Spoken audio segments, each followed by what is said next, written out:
জান্নাত কম্পিউটার একাডেমির পক্ষ থেকে সবাইকে জানাই আন্তরিক সালাম। আসসালামু আলাইকুম। আমি শেখ মাসুম। আজকের আলোচনার বিষয়বস্তু হচ্ছে ফটোশপ সেটিংস। আমরা যদি ফটোশপে কাজ করতে চাই তাহলে ফটোশপ সেটিংস সম্পর্কে ভালোভাবে জানতে হবে, কারণ কাজ করার সময় কোথাও কোনো প্রবলেম দেখা দিলে সেটার সমাধান দিতে না পারলে পরবর্তীতে কোনো কাজ করতে পারবেন না।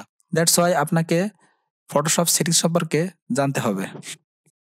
তো সেটিংসটি করতে হলে প্রথমে আমরা যাব মেনু বারে। মেনু বার থেকে এডিট মেনুতে, এরপরে যাব প্রিফারেন্স সেটিংস এবং জেনারেলে, অথবা কিবোর্ডের মাধ্যমে কন্ট্রোল কে তে প্রেস করলেই প্রিফারেন্স ডায়লগ বক্সটি চলে আসবে।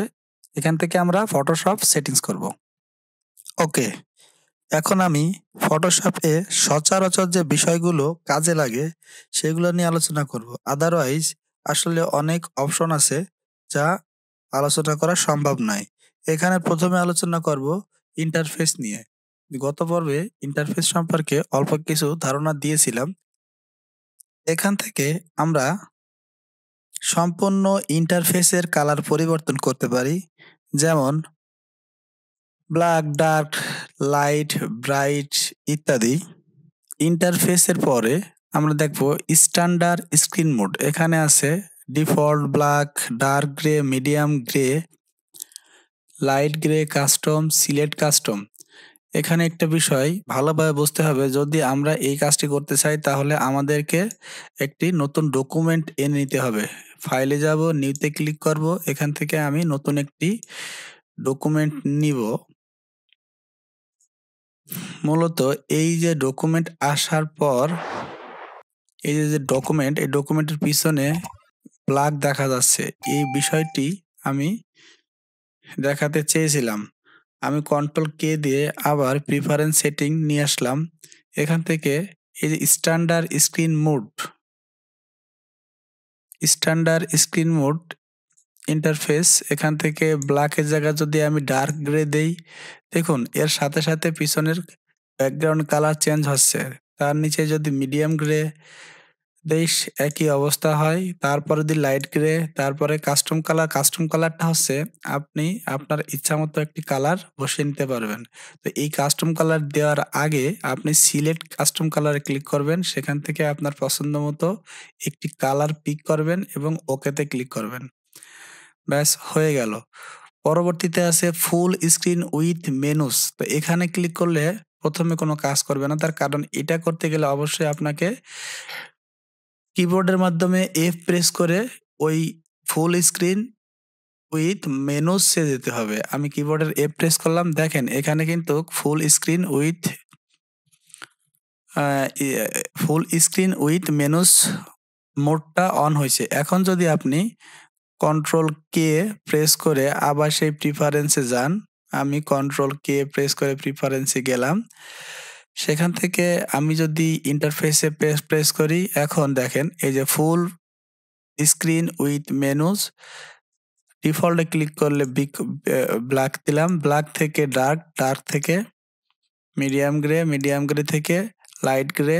তো এইভাবে আপনি এখান থেকে কাস্টমও করতে পারবেন, যেমন সিলেক্ট কাস্টম কালার, আপনি এখান থেকে যে একটা কালার চয়েস করে দিলেন। ওকে, তাহলে আমাদের স্ক্রিনের কালারটা চেঞ্জ হয়ে গেছে। এখন আসি সর্বশেষ, যেটা ফুল স্ক্রিন। আমি যদি এখানে দেখেন ব্ল্যাক দেওয়া আছে, আমি ডার্ক গ্রে দিলাম, কাজ হয় না। তার কারণ কি? কারণ আমাদের ওই মোডে যেতে হবে। ওই মোডে যেতে গেলে আবার দ্বিতীয়বারের মতো কিবোর্ড থেকে এফ প্রেস করতে হবে। তার আগে এই ডায়লগ বক্সটা কেটে দিতে হবে। আমি আবার কিবোর্ড থেকে এফ প্রেস করলাম। এখন এই মোডটা দেখেন যে ফুল স্ক্রিনে পরিণত হয়েছে, যার কারণে আমাদের দেখতে একেবারেই বড় দেখাচ্ছে। এই স্ক্রিনে আমি যদি কালার চেঞ্জ করতে চাই তাহলে আবারও কন্ট্রোল কে তে ক্লিক করে আমি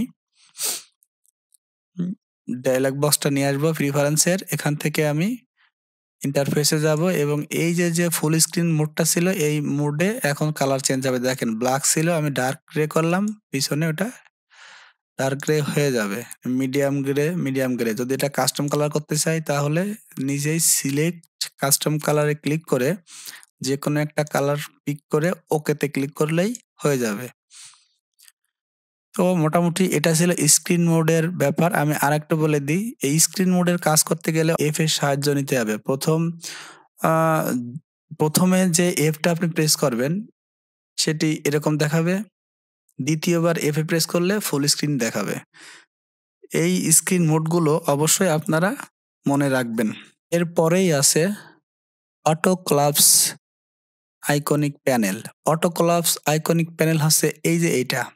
ধরুন আমি যদি এখানে একটা হিস্টোরি ব্রাশ টুলের নেই এবং কোনো একটা কাজ করতে যাই, তাহলে ওইটা আউট হয়ে যাচ্ছে। আমি আবার দেখাই, এখানে হিস্টোরি ব্রাশ টুলটা নিলাম, আমি একটা রেক্ট্যাঙ্গেল নিতে গেলাম, এটা আউট হয়ে গেল। অথবা আমি এখানে ব্রাশ নিলাম, এখানে যে কোনো টুলসে ক্লিক করলাম, এটা আউট হয়ে গেল। কিন্তু আমি চাচ্ছি যে অটো ক্লাবস না হোক, এটা থাকবে। হিস্টোরি ব্রাশ টুল আমাদের ডিসপ্লেতে থাকবে এবং আমরা কাজ করতে পারবো। সেইভাবে করতে গেলে অবশ্যই আপনাকে কন্ট্রোল কে দিয়ে আপনার প্রিফারেন্স সেটিং ডায়লগ বক্সটা আনতে হবে। এখানে অটো ক্লাবস আইকন ইন্টারফেসে যাবেন, ইন্টারফেসে যাওয়ার পর এখানে অটো ক্লাবস আইকনিক প্যানেল যেটা আছে এই টিক চিহ্নটা আনচেক করে দেওয়া লাগবে, ওকেতে প্রেস করতে হবে। এখন যদি আমি এখানে ক্লিক করি এবং এখানে ইচ্ছা মতো কাজ করি, আমার মনে হয় থাকবে, এই যে এখান থেকে থাকতেছে। তো এটা অনেক সময় কাজে লাগে, অনেক সময় কাজে লাগে না। আমি চাচ্ছি যে আপনারা টুকিটাকি বিষয়গুলো সবকিছুই জেনে রাখেন। কন্ট্রোল কে দিয়ে আমি আবার প্রিফারেন্স বক্সটা নিয়ে আসলাম। এটা অটো ক্লাবস আইকন আনচেকই থাক। ওপেন ডকুমেন্টস অ্যাজ ট্যাব, এই যে এইটা ওপেন ডকুমেন্ট অ্যাজ ট্যাব করে। আমি যদি একটা পেজ নেই, ফাইলে যাব, নিউতে প্রেস করে আমি একটা পেজ নেই, এই পেজের নাম হচ্ছে ধরেন পেজ 1, পেজ 1। এই পেজটা যখন আমি ওকেতে ক্লিক করব, পেজ 1 নামে একটা পেজ আসছে। এই যে এটা হচ্ছে ট্যাবস আকারে। যদি আপনি এটাকে নিচে ড্রাগ করে ড্রপ করেন, তাহলে এই যে দেখাচ্ছে এটা হচ্ছে উইন্ডো আকারে। তো উইন্ডো থেকে ট্যাবে নিতে গেলে আমি টাইটেল বারে মাউস পয়েন্টার ধরে ট্যাব যেখানে থাকে ওখানে নিলে অটোমেটিক্যালি ট্যাবে নিয়ে যাবে। তো আমি আবারও যদি নেই, ফাইলে যাই, নিউতে যাই, এখান থেকে আর একটা পেজ নেই, এটা হচ্ছে পেজ নাম্বার 2।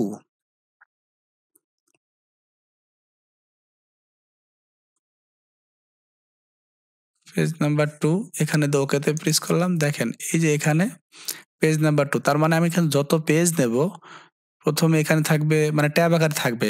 বাম থেকে ডাইনে যত স্পেস আছে, আপনার যতগুলি পেজ নেবেন সমস্ত পেজগুলি এই বারে থাকবে, ট্যাবে থাকবে।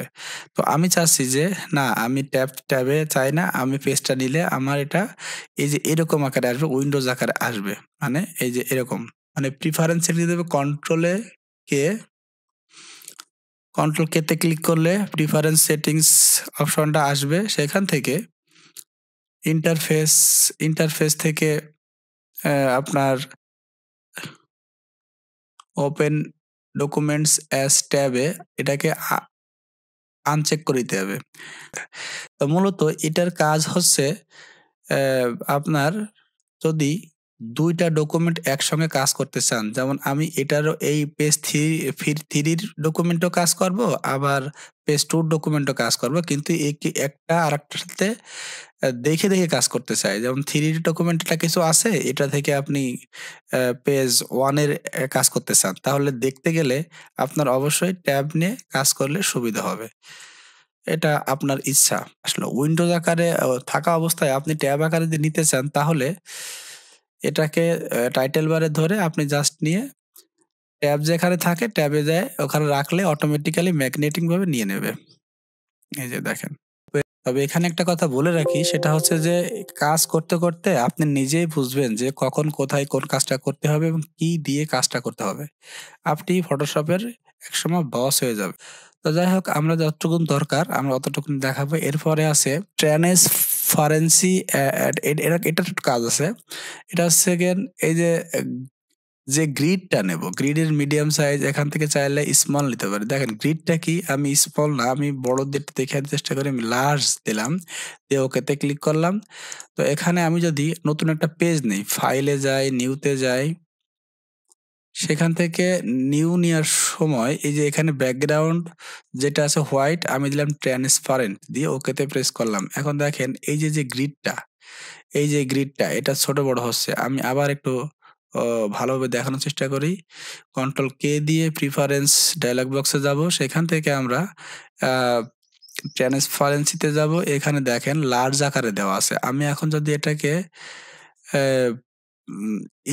মিডিয়াম আকারে দেই এবং এখানে কালারটা যদি আমি কালো করে দেই, তাহলে এটা কি হচ্ছে যে এই যে গ্রিডটা হচ্ছে মিডিয়াম এবং কালারটা হচ্ছে ব্ল্যাক। ওকেতে ক্লিক করার সাথে সাথেই আপনার এই যে ব্ল্যাক হয়ে গেছে। বিষয়টা আরেকটা বার দেখাই। আমি আবার কন্ট্রোল কে তে প্রেস করে প্রিফারেন্স সেটিংসে যাব। সেখান থেকে আমি ট্রান্সপারেন্ট এন্ড গাইডে যাব। এখানে যদি আমি স্মল দেই এবং কালারটা যদি আমি রেড দেই, তাহলে কি হয়? ওকেতে প্রেস করলাম, তাহলে স্মল গ্রিড এবং কালার রেড, এগুলি মূলত প্রয়োজন নাই, ফান, তবুও টুকিটাকি বিষয় জেনে রাখা ভালো। ওকে, এরপরে যেটা আছে সেটা আছে ইউনিট রুলার্স। রুলারের কাজটা আমাদের তেমন একটা দরকার নাই, তবে এখানে আপনি চাইলে আপনি ইঞ্চি, সেন্টিমিটার, মিলিমিটার, পয়েন্ট এগুলা চেঞ্জ করতে পারেন।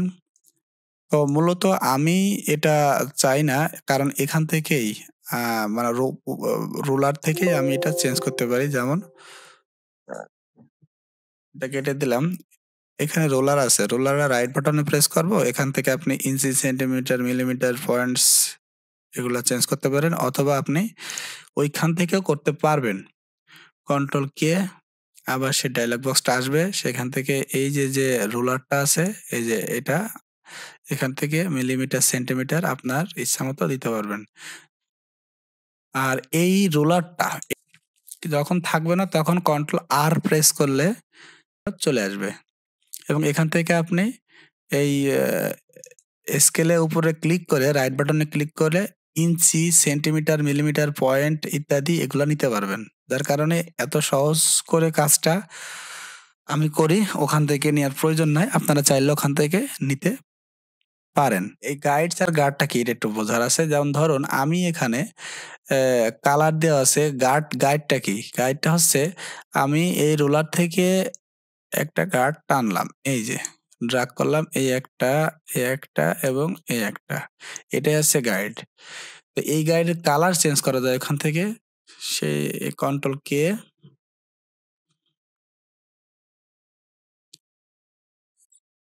এখানে গাইডে দিলাম, এখান থেকে আপনি কালার নীল আছে, আপনি রেড করে দিতে পারেন। দেখেন ওখানে কিন্তু চেঞ্জ হচ্ছে। আর এই গাইডটা মূলত মাপের ক্ষেত্রে খুব বেশি প্রয়োজন। এই যে এটা দেখেন ইয়েলো, আমার এটা ফান, আপনি যেটা ইচ্ছা সেটাই নিতে পারেন।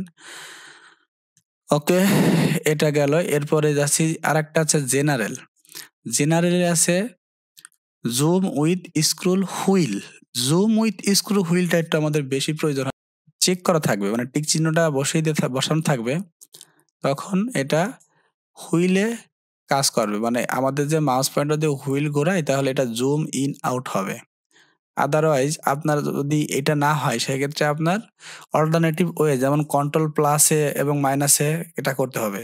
যদি আপনার আমার এখন মাউস পয়েন্টার আপ ডাউন করলে জুম ইন আউট হচ্ছে, যদি এটা না হয় সেক্ষেত্রে, আর না হওয়ার কারণটাও কি, সেটা হচ্ছে এই যে এটা কন্ট্রোল কে তে ক্লিক করলাম, এখান থেকে আপনি জেনারেলে যাবেন, জেনারেল থেকে আপনি এখানে এই যে জুম উইথ স্কুল এটাকে আনচেক করে দিয়ে ওকেতে ক্লিক করবেন। এখন আর এটা কাজ করবে না। এখন আপনাকে অবশ্যই কন্ট্রোল প্লাস এবং মাইনাস দিয়ে কাজ করতে হবে, অথবা অল্টারনেটিভ ওয়েতে চিন্তা করে কাজ করতে হবে। তো ওকে বন্ধুরা, আজকে দ্বিতীয় পর্বে এই পর্যন্তই শেষ। যদি কারোর কোনো প্রবলেম ফেস করেন তাহলে কমেন্ট বক্সে অবশ্যই জানাবেন, আমি সাথে সাথে সমাধান করার চেষ্টা করব। এবং আমাদের চ্যানেলটিকে অবশ্যই সাবস্ক্রাইব করবেন, লাইক, কমেন্ট এবং বেশি বেশি শেয়ার করবেন, এই শুভকামনায় আজকের মতো এখানে শেষ করছি। আল্লাহ হাফেজ।